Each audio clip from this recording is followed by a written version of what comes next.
Class ইলেভেনের কম্পিউটারের first chapter সম্বন্ধে আজ আমরা একটু কিছু আলোচনা করব। তথ্য ফার্স্টে বলে দিই তোমাদের যে ফার্স্টে কম্পিউটারের চ্যাপ্টারের নাম হচ্ছে কম্পিউটার সিস্টেম ও তার সংগঠন। ইউনিট ওয়ানের এটি একটি অংশ। এখান থেকে কোন কোন বিষয় আমরা পড়ব সেগুলোই ইম্পর্টেন্ট জিনিসগুলো আজ আমরা শিখছি। প্রথমত এখানে একটি ডায়াগ্রাম দেখতে পাচ্ছ, এটা হচ্ছে কম্পিউটার সিস্টেমের ব্লক চিত্র। এই ব্লক চিত্রটার মেইনলি তিনটে অংশ যদি আমরা ধরি, প্রথম অংশকে আমরা ইনপুট ইউনিট বলি, যেটা দিয়ে ইনপুট দেওয়া হয়, আর যদি শেষের অংশটাকে ধরি তাকে আমরা বলি আউটপুট ইউনিট, যার সাথে রেজাল্ট আমরা দেখতে পাই। তার মাঝে যে বক্সটা দেখতে পাই তাকেই আমরা অ্যাকচুয়ালি সিপিইউ বলে থাকি। সিপিইউ এর পুরো কথা হচ্ছে সেন্ট্রাল প্রসেসিং ইউনিট, যার আবার দুটি প্রধান অংশ থাকে, কন্ট্রোল ইউনিট এবং অ্যারিথমেটিক অ্যান্ড লজিক ইউনিট, যাকে ALU বলা হয়। যদি তার একটা এক্সটেন্ডেড পার্ট আমরা বলি তাহলে তাকে আমরা মেমোরি ইউনিট বলতে পারি। যদি খুব সহজ ভাষায় আমরা বলতে চাই যে এটা কাজটা কী করে করে, ধরো কম্পিউটার থেকে আমরা টাইপ করলাম, সেই আউটপুটটা মনিটরে আমরা দেখতে পাবো এবং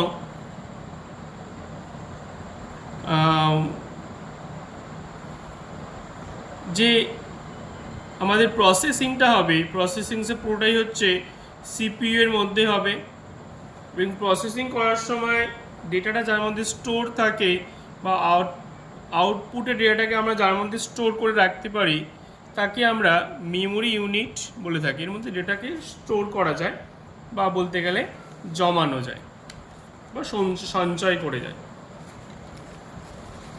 এবার পরবর্তী অংশ আমরা আসছি, সেটি হচ্ছে এখানে সিপিইউ এর প্রধান অংশগুলি দিয়েছে।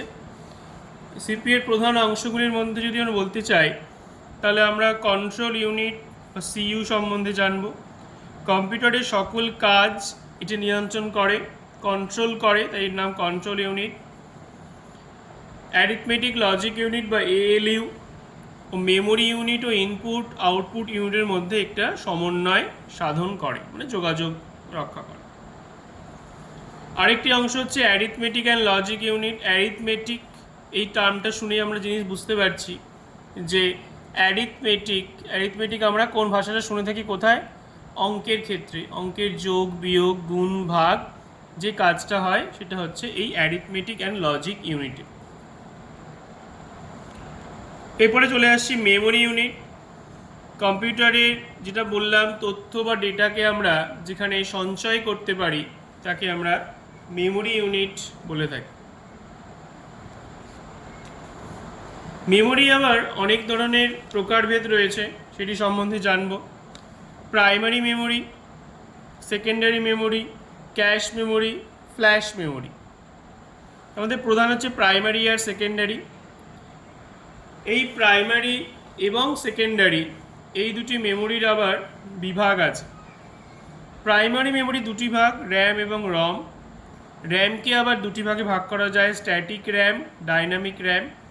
রমের আবার চারটি ভাগ আছে, PROM, EPROM, EEPROM, UVPROM। এদের প্রত্যেকের ফুল ফর্ম আছে।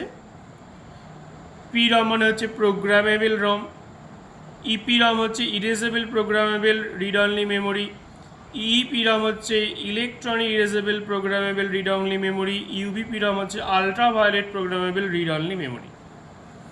এবারে সেকেন্ডারি মেমোরি রয়েছে ম্যাগনেটিক আর অপটিক্যাল। ম্যাগনেটিকে দুটি ভাগ, ফ্লপি ডিস্ক, হার্ড ডিস্ক।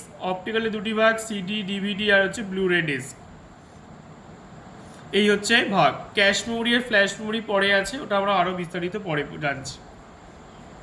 এরপরে যেটা জানবো বেসিক্যালি প্রাইমারি মেমোরি বলতে কি বোঝো। প্রাইমারি মেমোরি হচ্ছে র্যামকে আমরা প্রাইমারি মেমোরি বলি। এই যে ছবি হচ্ছে র্যাম, এটা কম্পিউটারের যে মাদারবোর্ড সেই মাদারবোর্ডে অ্যাটাচ করা থাকে এবং খুব সহজেই আমরা সেটি আমরা এটাকে খুলে নিতে পারি, মাদারবোর্ড থেকে খুব সহজেই খুলে নিতে পারি এবং চেঞ্জ করা যায়। এটা পরিষ্কার করতে হয়, নাহলে কম্পিউটার অনেক সমস্যা দেখা দেয়। এটা হচ্ছে তার ছবি। র্যামের। র্যামের পুরো কথাটা পড়তে হবে এখানে আমাদের, যে র্যান্ডাম অ্যাক্সেস মেমোরি। আর একটা খুব ইম্পর্টেন্ট জিনিস যেটা জানতে হবে, র্যামকে ভোলাটাইল মেমোরি বলা হয়। কিন্তু কেন বলা হয় সেটা আমরা জানবো, যে র্যামকে আমরা কেন ভোলাটাইল মেমোরি বলে থাকি। র্যাম হচ্ছে, আমি যখন কম্পিউটার চালাচ্ছি, চালানোর পরে ও সমস্ত তথ্য পড়তে পারবে এবং লেখা দুটো কাজই করে। কিন্তু যদি পাওয়ার অফ করে ফেলি আমরা কম্পিউটারের, পাওয়ার অফ করা মাত্রই ওর মধ্যে যা কিছু ডেটা থাকে সব মানে ডিলিট হয়ে যায়, সব মুছে যায়। তাই মুছে যায় বা ভুলে যায়, সব কারেন্ট চলে গেলেই সব ডেটা ভুলে যাচ্ছে। তাই র্যামকে ভোলাটাইল মেমোরি আমরা বলে থাকি। র্যামের দুটি প্রকারভেদ আছে, স্ট্যাটিক র্যাম আর হচ্ছে ডাইনামিক র্যাম। স্ট্যাটিক র্যাম সাধারণত ট্রানজিস্টার প্রযুক্তির সাহায্যে আমরা তৈরি করি, আর ডাইনামিক র্যাম আমরা ক্যাপাসিটার প্রযুক্তিতে তৈরি করি। তাই বর্তমানে স্ট্যাটিক র্যামের তুলনায় ডাইনামিক র্যাম 4 গুণ বেশি তথ্য ধরে রাখতে পারে।